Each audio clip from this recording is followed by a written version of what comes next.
Ini pentingnya teman-teman. Ayo dihidupkan cinta pada Rasulullah itu dalam diri kita. Berarti di batin kita, di kolbu kita ada Rasulullah. Nah, kalau sudah ada makhluk yang paling dicintai Allah itu dalam batin kita, ya insya Allah. Assalamualaikum warahmatullahi wabarakatuh. Bismillahirrahmanirrahim. Alhamdulillah, mari kita maknai hujan ini sebagai rahmat. Jangan dimaknai hujan sebagai penghalang. Jadi hujan itu fakta. Kita membacanya sebagai rahmat atau sebagai penghalang, itu pikiran kita. Kalau bahasa filsafatnya itulah makna.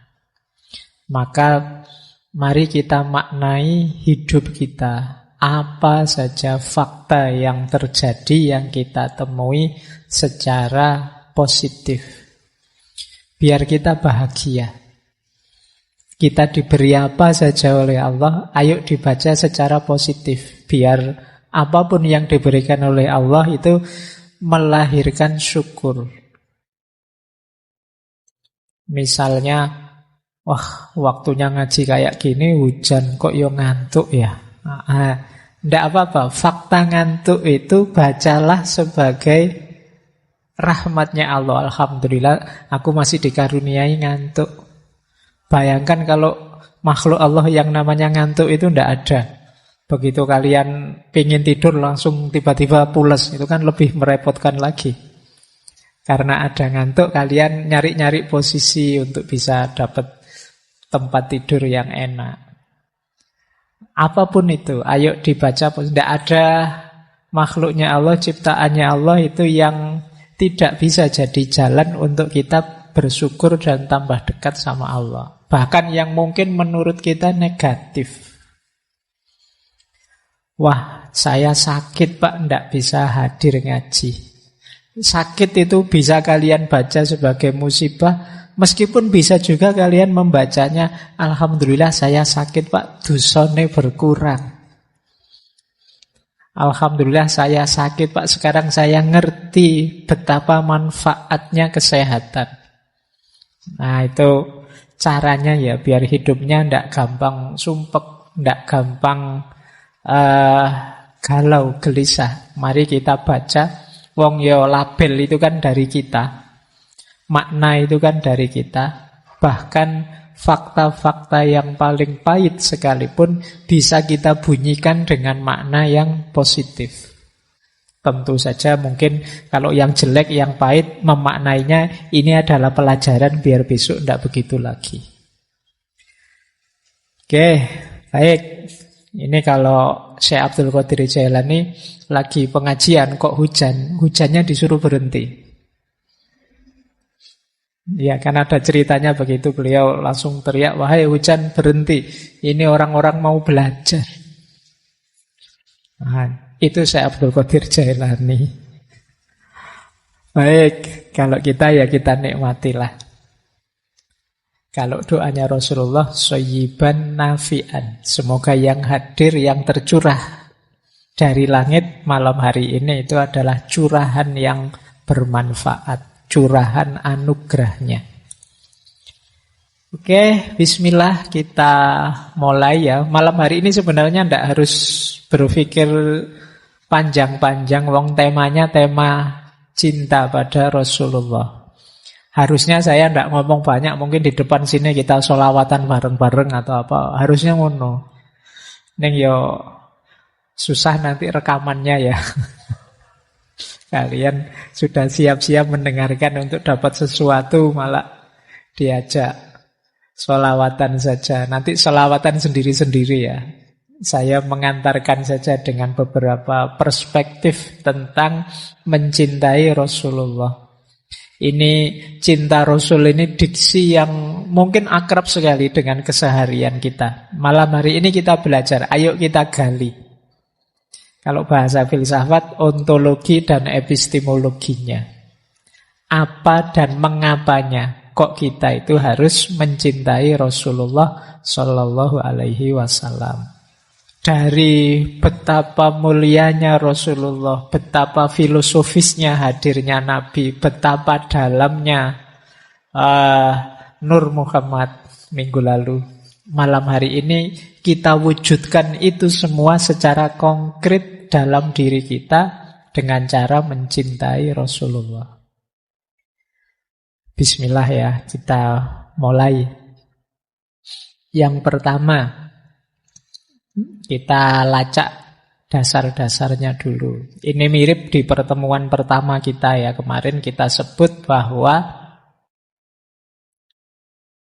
hadirnya Rasulullah adalah bagian dari cintanya Allah kepada manusia.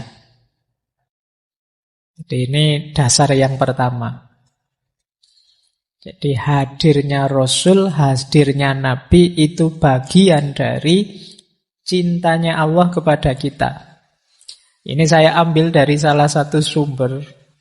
Bentuk-bentuk cintanya Allah pada kita, khususnya manusia akhir zaman ini. Antara lain itu, selain Nabi dan Rasul yang saya warnai berbeda itu, yang pertama jelas tentu saja kita dianugerahi oleh Allah keberadaan dan kehidupan. Kita ada eksis sekarang saat ini sebagai manusia dengan kemampuan berpikir yang tinggi melebihi makhluk Allah lainnya. Itu menunjukkan cintanya Allah pada kita. Jadi kalau ada yang tanya, apa sih Pak buktinya cintanya Allah pada kita? Itu ya sederhananya, lah kamu ada itu. Anugerah paling besar dari Allah. Itu pun ada yang kedua. Apa? Kita tidak sekedar dibuat ada, tapi diistimewakan oleh Allah. Kalau bahasanya Al-Quran, walaqad karramna bani Adama. Kita ini kan anak cucunya Nabi Adam yang dimuliakan oleh Allah. Allah sendiri yang bilang, sungguh telah kami muliakan Bani Adam. Banyak fasilitas-fasilitas kemuliaan yang diberikan oleh Allah pada kita. Kita itu makhluk yang diberi kebebasan untuk milih. Kita itu makhluk yang diberi segala macam potensi dalam diri kita. Kita itu makhluk yang mikrokosmos. Unsur-unsur semesta ada dalam diri kita. Kita juga makhluk yang punya dimensi ilahiyah. Nah, ini istimewa kita. Tidak ada makhluk seistimewa manusia. Makanya iblis iri sama kita. Nah, ini yang kedua. Yang ketiga, tidak hanya itu. Allah itu menyediakan segala macam fasilitas untuk kita bisa hidup di muka bumi ini. Dan segalanya pas, sesuai, cocok, sebelum kita sendiri yang rusak. Suhu udara, iklim, tekanan udara, jaraknya matahari dari bumi, dan lain sebagainya itu pas. Kok kita dulu diturunkan di planet Pluto yang paling kecil, mungkin kita sudah tawuran, desekan, karena planetnya kecil. Atau di planet yang paling dekat dengan matahari, mungkin kita sudah gosong semua. Pas kita itu ada di bumi, planet yang indah, hijau, untuk kita hidupi. Oh, itu tidak mungkin kebetulan. Kemudian itu pun Allah ingin kita itu bahagia, lurus jalannya dan kembali lagi pada Allah sesuai yang diinginkannya. Maka Allah menurunkan kitab suci. Padahal kita sudah diberi akal, tapi betapa sayangnya Allah pada kita, diturunkanlah kitab suci. Itu pun Allah masih, jangan-jangan nanti kitab suci tidak dibaca, tidak dipedomani. Kayak mahasiswa itu loh, sudah ditulis referensinya ini, masih tidak dibaca. Kadang-kadang dosennya memfotokopikan ini ya, tolong difotokopi dibagikan. Itu pun tidak dibaca. Nah, mungkin Allah ngerti, wah menungso tidak jauh-jauh dari mahasiswa ini mesti. Sudah ada Al-Quran, sudah ada kitab suci, yo membacanya males, apalagi memedominya. Sudahlah, langsung dikasih penuntun. Namanya Nabi atau Rasul. Oh, ini betapa sayangnya Allah sama kita. Nah, ada lagi beberapa yang lain. Ini kalau dijelaskan satu-satu panjang. Ada juga rezeki, itu pasti ya. Kemudian luasnya ampunan. Iblis salah langsung dihukum. Tapi kita yang akhir zaman ini dibuka lebar-lebar terus-menerus ampunannya Allah. Masih ada kesempatan loh, ayo tobat. Kita ini bolak-balik bilang, ini akhir zaman loh, ini akhir zaman loh. Tapi tidak pernah tergerak hati kita. Loh kalau akhir zaman, cepet-cepet tobat, minta ampun sama Allah. Kita kan rame akhir zaman itu kan cuma pingin rame di medsos saja atau pingin bikin konten apa ini. Inilah ciri-ciri zaman sudah akhir mungkin ngono. Tapi terus apa yang harus kita lakukan kalau memang ini zaman sudah akhir? Jangan lupa selama bel belum berbunyi, ampunannya Allah masih terbuka. Nah, ini istimewa kita. Allah tidak menyegerakan siksanya. Makanya Allah menunda hukuman. Siapa tahu nanti tobat. Siapa tahu nanti insaf. Siapa tahu nanti minta ampun. Maka tidak langsung dihukum. Beberapa umat terdahulu ada yang oleh Allah langsung diingatkan dengan cara dihukum. Tapi di kita tidak. Kita diistimewakan hari ini antara lain dengan Allah menunda hukuman. Kemudian melipat gandakan pahala. Ini Allah kan ya sangat sayang dengan kita. Maka kadang amal kecil saja pahalanya bisa luar biasa. Jadi ini untuk menarik kita agar suka dengan jalan kebenaran, jalan kebaikan. Maka oleh Allah dipromosikan kebenaran dan kebaikan itu dengan pahala yang berlipat ganda. Padahal itu sebenarnya yang butuh itu kita. Untuk melatih jiwa berbagi dengan sesama, Allah menjanjikan barang siapa bersedekah membantu saudaranya, pahalanya 700 kali lipat misalnya. Loh, ini kan untuk menarik kita ke sana. Sebenarnya hidup dengan kesadaran berbagi itu kebutuhan kita. Bayangkan kalau manusia itu egois, tidak ada yang mau saling membantu. Tidak ada yang mau meringankan tangannya, saling menolong sesamanya. Hidup ini akan berat sekali. Tidak hanya yang kaya pada yang miskin. Kalau orang miskin juga tidak mau bantu yang kaya, tidak ada yang mau disuruh kerja, motong rumput, tidak ada yang mau disuruh jadi juru masak, tidak ada. Ya pontang-panting juga yang kaya. Kesadaran saling berbagi, saling membantu, saling menolong, itu kan kebutuhan kemanusiaan. Allah tahu kita sangat memerlukan itu, maka kita diberi tawaran, kita dipromosikan, yuk melakukan itu. Ada berlipat-lipat pahala untuk itu. Itu sebenarnya untuk kita tertarik ke sana. Itu kayak kalian punya adik atau punya anak kecil yang disuruh belajar. Terus kalau kamu rajin belajar nanti ranking 1 tak beliin HP baru misalnya. Nah itu kan tertarik kan adikmu untuk belajar serius. Biar dapat HP baru. Padahal targetmu kan tidak ke situ. Tidak apa-apalah kamu mikir HP baru. Yang penting kamu belajar beneran dan nanti pinter. Tidak apa-apalah kamu mikir pahala yang berlipat-lipat. Insya Allah nanti dikasih kok memang sama Allah. Tapi yang lebih penting lagi, jiwamu terbentuk jadi orang baik. Itu bukti sayangnya Allah.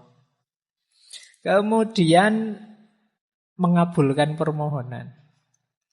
Jadi Allah sendiri yang bilang, mintalah, aku kabulkan. Saya tidak tahu teman-teman di sini masih aktif berdoa atau tidak. Atau doanya formalitas. Sudah terlanjur apal ya doa itu wajar sejak dulu ya itu saja. Padahal kamu juga tidak tahu maksudnya apa. Apalane ya kuwi. Mintalah. Allah akan memberi. Nah, ya dengan syarat dan ketentuan tertentu ya. Syarat dan ketentuan berlaku. Karena mungkin nanti teman-teman bisa kembali ke sesi dulu kita pernah membahas tentang filosofi doa. Kemudian ya kita diberi ujian, kita diberi peringatan. Jadi Allah itu sering menegur kita. Kita saja yang tidak sadar. Peringatan dan teguran Allah itu bentuknya tidak selalu sakit ataupun tidak selalu hal-hal yang kita tidak suka. Kadang-kadang sesuatu yang enak, sesuatu yang nyaman. Itu juga sebenarnya ujian untuk kita. Jadi mari kita sadari betapa cintanya Allah pada kita, antara lain dengan menurunkan Rasul. Jadi ini frame pertama ya, kita pahami hadirnya Rasulullah yang harus kita cintai itu sebagai bagian dari cintanya Allah pada manusia. Lanjut. Nah, kalau cintanya manusia pada Rasulullah itu hakikatnya juga bagian dari cintanya manusia pada Allah. Kadang ada orang tanya, Pak, saya itu cintanya Allah sajalah, tidak pakai yang lain. Lah Rasulullah, tidak, wong ya Allah saja. Tidak begitu cara berpikirnya. Jadi cinta kita pada Rasulullah itu bagian dari cinta kita kepada Allah. Jadi lingkaran besarnya adalah cinta pada Allah. Yang bagian dari kecintaan kita pada Allah itu cinta kita pada Rasulullah. Nah itu kategori-kategori cinta. Kalau teman-teman membaca kitab-kitabnya Imam Ghazali, ada istilah mahabbatullah, ada istilah mahabbatu ma yuhibbuhullah, ada istilah mahabbah fillah, dan ada istilah mahabbah lillah. Nah ini mari kita pelajari pelan-pelan biar tidak keliru. Yang pertama mahabbatullah. Mahabbatullah itu ya cinta kita pada Allah. Ini pernah kita pelajari 1 bulan, mungkin bulan Februari kemarin itu, yang cinta pada Allah. Konsep-konsepnya Syekh Abdul Qadir Jailani, Ibnu Athaillah Sakandari dan lain-lain. Itu mahabbatullah. Di antara cinta kita kepada Allah juga adalah mahabbatu ma yuhibbuhullah. Cinta pada yang dicintai oleh Allah. Pak, saya cinta Allah saja, tidak cinta yang lain-lain. Harusnya tidak begitu. Saya cinta Allah dan semua yang dicintai oleh Allah, saya juga cinta. Termasuk Rasulullah. Maka saya cinta kebaikan, saya cinta kebenaran, saya cinta kemanusiaan dan lain sebagainya. Karena hal-hal itu dicintai Allah. Termasuk Allah sangat mencintai kekasihnya nomor 1 namanya Muhammad. Itu yang disebut mahabbatu ma yuhibbuhullah.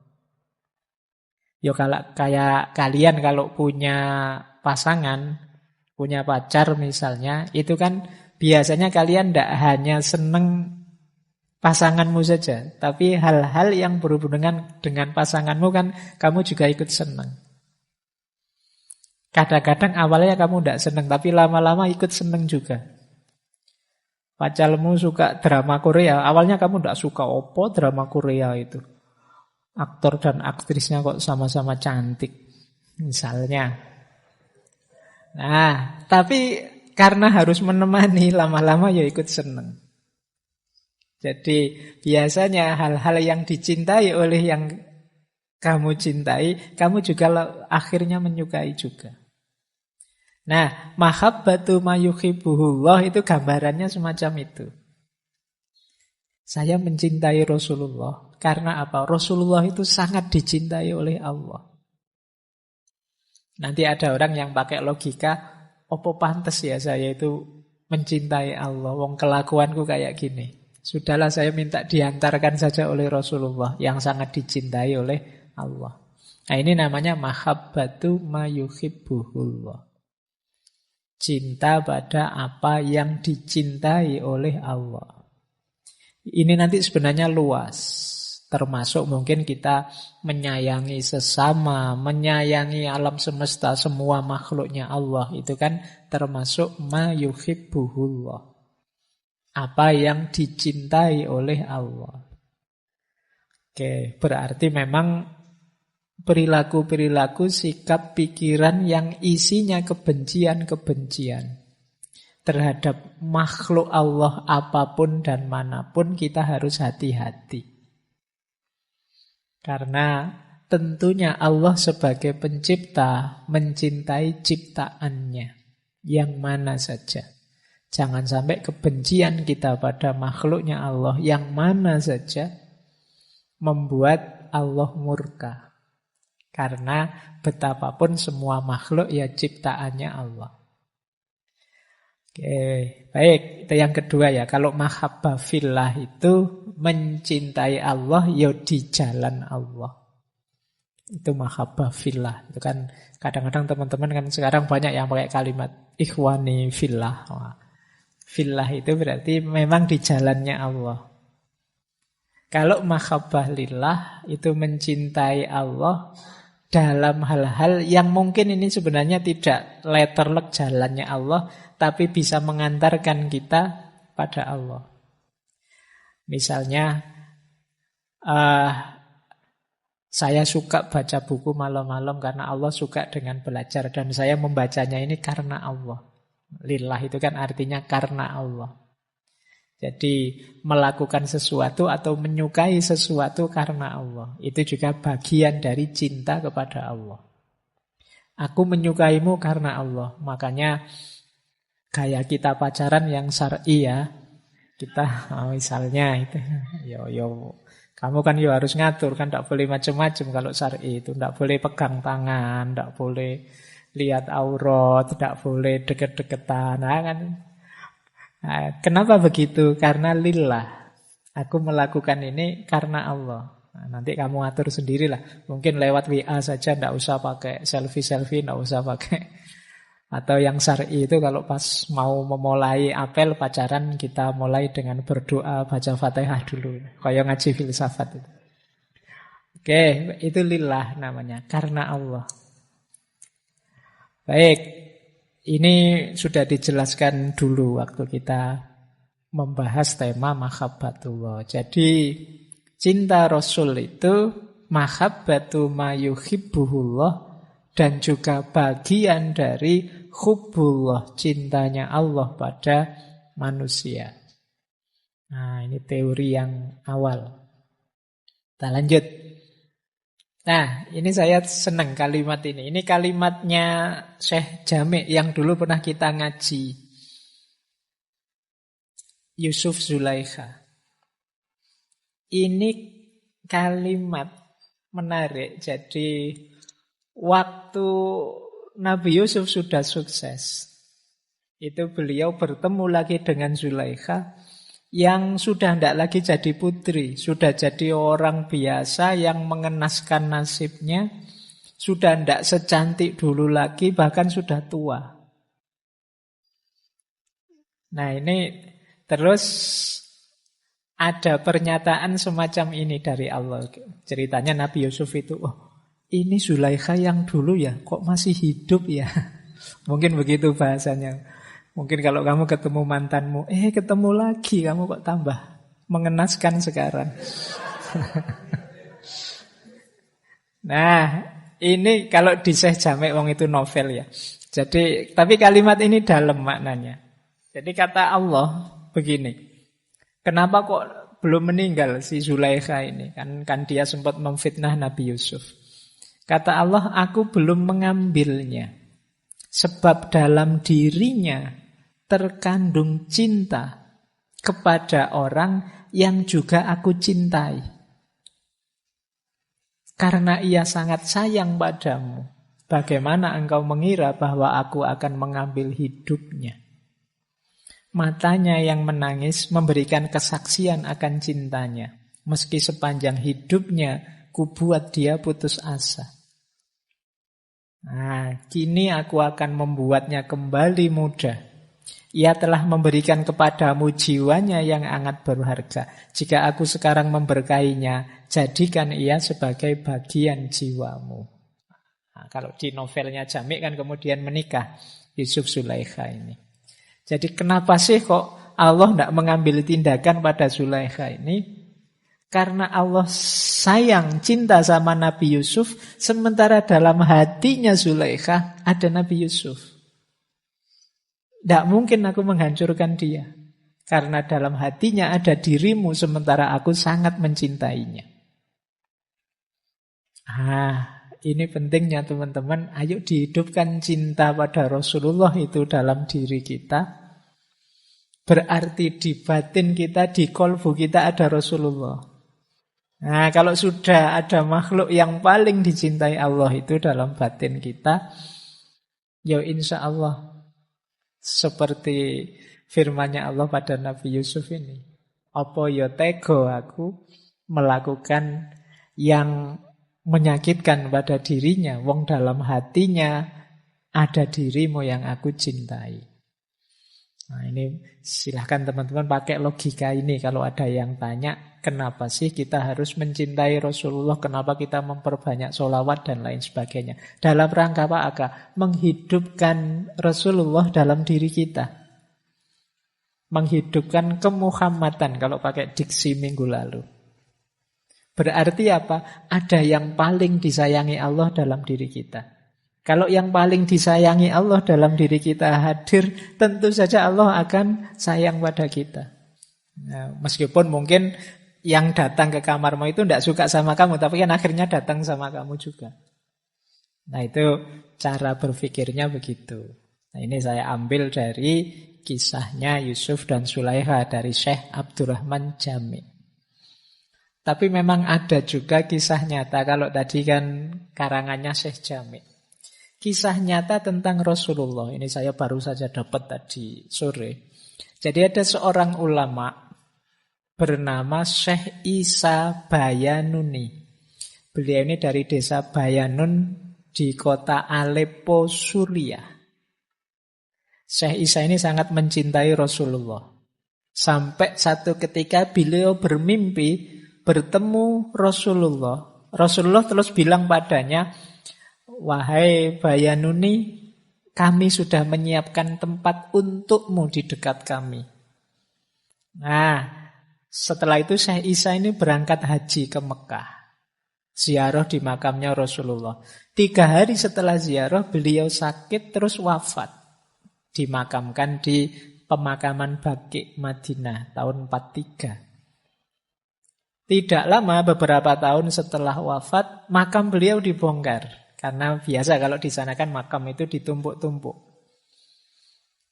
Dan ternyata jasad beliau masih utuh. Meskipun sudah beberapa tahun. Orang-orang takjub. Tapi terus orang-orang paham. Kenapa kok bisa begitu? Dari syair beliau sendiri.